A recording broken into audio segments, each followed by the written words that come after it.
दोस्तों ईवी लेने के वक्त हम सब खुश रहते हैं या फिर सिक्योर्ड फील करते हैं जब हम देखते हैं कि 8 साल की वारंटी है, 1,60,000 किलोमीटर की वारंटी है या फिर लाइफ टाइम वारंटी है। बट फाइन प्रिंट कोई नहीं पड़ता। तो इस वीडियो में मैं यही बताऊंगा कि एक्चुअली वो वारंटी क्या कवर करती है। देखिए, जब आपकी गाड़ी की वारंटी 8 साल या 1,60,000 किलोमीटर बताई जाती है, तब वो एक्चुअली मैन्युफैक्चरिंग डिफेक्ट अगर आता है उसमें तब कवर्ड होता है, या फिर अगर बैटरी का सडन फेलियर हो जाता है तब आपकी बैटरी की वारंटी क्लेम हो सकती है। वारंटी का मतलब होता है कि बैटरी परफेक्ट रहेगी, काम करेगी, बट ये प्रॉमिस बिल्कुल नहीं होता और यहीं से मिसअंडरस्टैंडिंग स्टार्ट हो जाती है। मैं आपको एक कोर इशू एक्सप्लेन कर देता हूँ। एक है हमारा फेलियर और दूसरा है डिग्रेडेशन। डिग्रेडेशन पहले समझा देता हूँ। आपकी बैटरी जैसे आप यूज करते जाते हो, बैटरी की हेल्थ जो होती है, कैपेसिटी जो होती है, वो कम होते जाती है। अगर ये कैपेसिटी 80% के नीचे, एक टाइम फ्रेम के नीचे ही आ जाती है, यानी 8 साल के पहले ही हो जाती है, तो हाँ, आपकी बैटरी रिप्लेस हो जाती है। या फिर अगर आपकी बैटरी की डिग्रेडेशन थोड़े साल बाद हो जाती है और अगर कंपनी कवर नहीं करती, तो ये वेयर एंड टेयर माना जाता है और वहां पर आपकी बैटरी की वारंटी क्लेम नहीं हो सकती। और अगर फेलियर आ जाता है, मान लीजिए 8 साल बाद आप गाड़ी चला रहे, बैटरी की वजह से आपकी गाड़ी रुक गई, वहां पर आपको 4-5 लाख रुपए नहीं देने पड़ेंगे, आप सर्विस सेंटर से नई बैटरी लगवा सकते हो। तो डिग्रेडेशन में स्लो रेंज जो है वो हमारी ड्रॉप होती है, फेलियर में गाड़ी रुक ही जाती है। अगर बैटरी वीक होते जाती है पर वो चल रही है, तो लीगली आपको वारंटी मिलेगी ही, ऐसा कुछ नहीं होता। फिर बात करते हैं दोस्तों SOH या फिर स्टेट ऑफ हेल्थ। ये बैटरी की स्टेट ऑफ हेल्थ होती है और ये क्या डिपेक्ट करती है कि मान लीजिए आपकी बैटरी की स्टेट ऑफ हेल्थ 90% है, यानी 90% कैपेसिटी पे आपकी बैटरी आराम से चल पा रही है, क्योंकि 10% बैटरी जो है वो डिग्रेड हो चुकी है, वेयर आउट हो चुकी है। इस केस में बैटरी की वारंटी कोई प्रॉब्लम नहीं देगी। मान लीजिए बैटरी की स्टेट ऑफ हेल्थ आपकी 65, 70, 75% तक आ जाती है, तब जाकर आपकी फेल्ड बैटरी मानी जाती है। हाँ, अब 70% बैटरी जो है वो यूजेबल अगर होगी, तो वो company to company terms and conditions वो वेरी होते रहते हैं। बट अगर 70% पे चल रही है, अगर कंपनी बोल रही है कि दैट इज यूजेबल, वो आपको वारंटी का क्लेम नहीं देंगी। बट हाँ, रेंज आपकी सिग्निफिकेंटली रिड्यूस्ड है, बिकॉज आफ्टर ऑल 30% बैटरी आपकी नहीं चल पा रही। अब यहाँ पर कस्टमर के लिए प्रॉब्लम शुरू हो जाती है, बट कंपनी के लिए that is not an issue. फिर यहाँ पर एक और पॉइंट आता है दोस्तों कि बैटरी हेल्थ मेजर करने का कोई स्टैंडर्ड प्रोसेस एज सच नहीं है। ऐसे वर्ल्ड वाइड ऐसा नहीं माना जाता कि यहाँ पर बैटरी आने के बाद या फिर इतनी डिग्रेड होने के बाद ये बैटरी खराब मानी जाती है।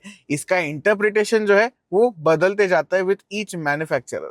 हर कंपनी अपना एल्गोरिदम यूज करती है। अगर मानती है एक कंपनी की 70% पे बैटरी ठीक है, तो आपको वारंटी नहीं मिलेगी। अगर कोई कंपनी दूसरी बोलती है कि अगर 85% पे ही हम मान लेते हैं कि बैटरी खराब है, तो वहां पर आपको वारंटी बहुत इजीली मिल जाती है। And that is the main difference. But अगर आपको बैटरी के टेस्ट करवानी है और आपको पता करना है कि बैटरी कितनी रह गई है या फिर कितनी डिग्रेड हो गई है, उसका कोई भी चारा नहीं है। वो बस सर्विस सेंटर आपको बता पाती है कि इतनी बची हुई है या फिर इतनी खराब हो चुकी है। There is no standardize shop for it जहां पर आप जा सकते हो और आप पता कर सकते हो। तो यहाँ पर दोस्तों क्या होता है कि रेफरी भी कंपनी ही है और स्कोर भी कंपनी ही कर देती है, तो आप ओवरऑल वहां पर फंस जाओगे। और इसी वजह से दोस्तों, अगर कोई वारंटी डिस्प्यूट करने जाता है, आपके हाथ में वारंटी के पेपर्स नहीं रहेंगे, वो सारे पेपर्स सिर्फ कंपनी के हाथ में रहेंगे। अब दोस्तों, डिग्रेडेशन ऑफन नॉर्मल माना जाता है, क्योंकि आपकी गाड़ी कैसे चलती है, क्या चलती है, ये कंपनी को पता होता है। और अब कंपनी खुद को प्रोटेक्ट करने के लिए ये डिग्रेडेशन को नॉर्मल बोल देती है, बट ये बहुत सारे फैक्टर्स पे डिपेंड करता है। मान लीजिए कि जहां आप रहते हैं वहां पर हीट बहुत ज्यादा है, वो ऑब्वियसली बैटरी थोड़ी जल्दी खराब हो जाएगी। वहां पर आपको नहीं बताया जाएगा कि इसके वजह से बैटरी खराब हुई है, बट वहां पर आपको वारंटी का क्लेम भी नहीं देंगे। फिर आपके ड्राइविंग स्टाइल पे भी दोस्तों बैटरी की हेल्थ डिपेंड करती है। अगर आप नॉन स्टॉप फुल एक्सेलरेटर दे देते हो या फिर नॉन स्टॉप ब्रेकिंग बहुत हेवीली करते हो, तो वहां पर भी आपको 100% पता चलेगा कि यार यहाँ पर हमारी बैटरी हेल्थ जो है वो नहीं टिक पा रही है। दोस्तों, अगर आप दो केस स्टडी करते हो जहां पर गाड़ी अच्छे से चलाई गई है वर्सेस अगर आपकी गाड़ी रफली चलाई गई है, तो रफली चलाई हुई गाड़ी का बैटरी डिग्रेडेशन 100% ज्यादा होगा। हाँ, इसके अलावा दोस्तों, अगर आप बैटरी 100% चार्ज करते हो रोज के रोज, तो वहां पर भी कंपनी को वहां पर डेटा दिख जाता है, क्योंकि गाड़ी की कंप्यूटर ये डेटा स्टोर करती रहती है, तो उसके वजह से भी डिग्रेडेशन फास्ट होगा। अगर आप ऑफिस जाते हैं या फिर हाईवे ट्रिप करते हैं, तो ऑब्वियसली फास्ट चार्जर्स यूज करेंगे। फास्ट चार्जर्स यूज करने के बाद भी बैटरी जल्दी डिग्रेड होती है, वर्सेस अगर आप घर पे 80-85% तक चार्ज करते हैं।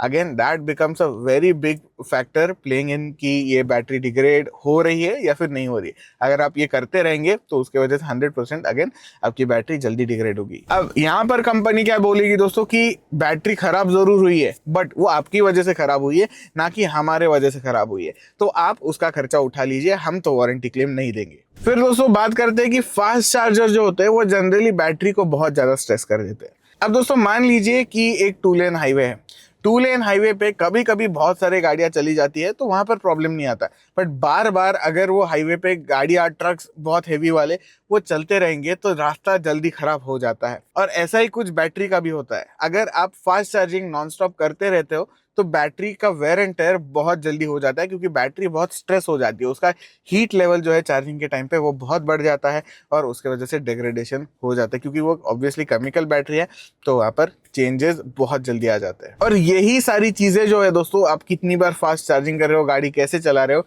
ये चीज़ें गाड़ी लॉग कर देती है। गाड़ी को पता होता है कि आप गाड़ी कैसे चला रहे हो, कितनी बार फास्ट चार्जिंग हुई है। इनफैक्ट पेट्रोल डीजल कार में भी ये होता है, अगर आप फास्ट ब्रेकिंग करते हो, हैवी ब्रेकिंग करते हो या फिर फुल एक्सेलरेटर देते रहते हो तो वहाँ पर भी गाड़ी में ये डेटा लॉग्ड होता है और सर्विस सेंटर वाले ये देख भी सकते हैं कि कैसी गाड़ी चलाई जा रही है। तो हाँ, डेटा लॉगिंग भी होता है और फास्ट चार्जिंग से गाड़ी खराब भी होती है, जिसके वजह से कंपनी ऑब्वियसली बोलेगी कि हम भाई तुम गाड़ी ठीक से नहीं चलाते, हम वारंटी नहीं देंगे। फिर है दोस्तों इंडिया का यूनिक स्टाइल। अब इंडिया में टेम्परेचर बहुत एक्सट्रीम है, अगर आप समर्स देखो तो ऑलमोस्ट 45-50 डिग्री तक चले जाते हैं, ठंड देखो तो माइनस में भी चला जाता है।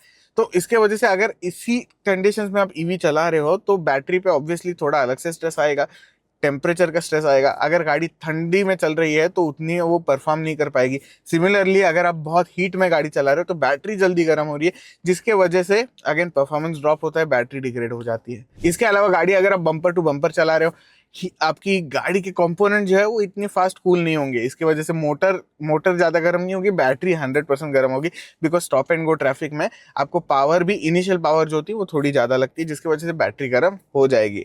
तो that is also a reason कि हीट बिल्डअप हो रहा है। And let's face it, real world conditions are not the same as lab conditions.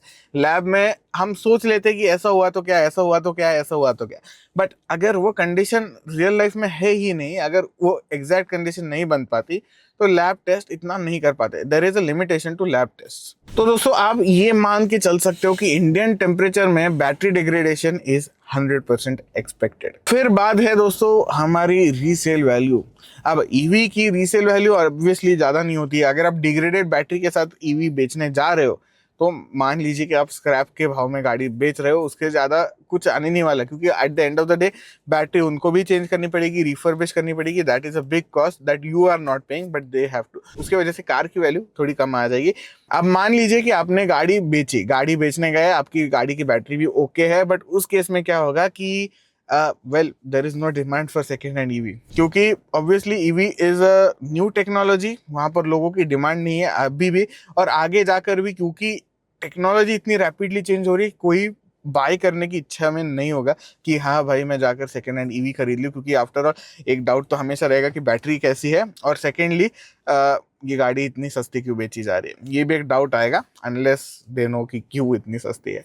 तो सेकेंड हैंड मार्केट में भी ईवी की रीसेल वैल्यू बिल्कुल नहीं होती। तो इस केस में अगर आप एक स्मार्ट बायर है तो मैं कहूँगा कि एक तो आपको जाकर चेक करनी है बैटरी की स्टेट ऑफ हेल्थ।